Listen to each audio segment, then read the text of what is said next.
Ini Gibran ini lebih dongok dari bapaknya yang namanya Jokowi. Betul. Bapaknya saya udah ngurus Republik Indonesia.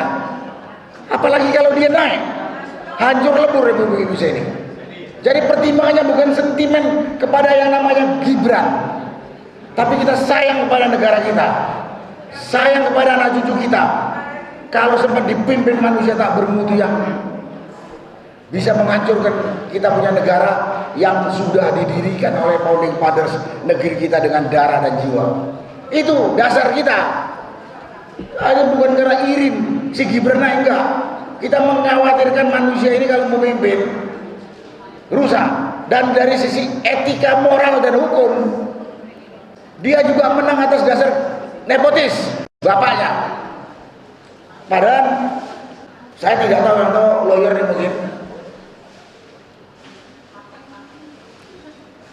Yang namanya KKN itu melanggar hukum pidana.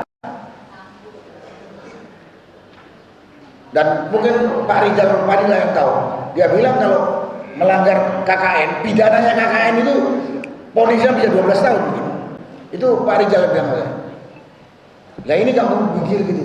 Saya pikir bapaknya memimpin negeri kita sudah hancur lebur selama 10 tahun. Mau dipimpin lagi anaknya yang seperti ini. Nah, karena itulah. Jadi kalau di dalam pernyataan Purnawangan TNI ada salah satu diantaranya mengunculkan Gibran, di samping dia menang karena KKN dengan bapaknya, juga kualitasnya nggak jelas. Ya sering keberapa? Yang meragukan dan mengkhawatirkan kalau sempat memimpin bangsa ini. Jadi bukan karena ada sentimen apa tidak. Itu menyangkut masalah. Antarkan ke Pak Juju sebentar Pak, yang belum makan. Masalah kita tolak.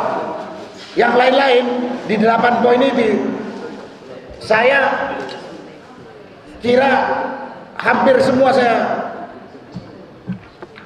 dari 8 poin ini yang saya sudah dapat masukan, saya sampaikan.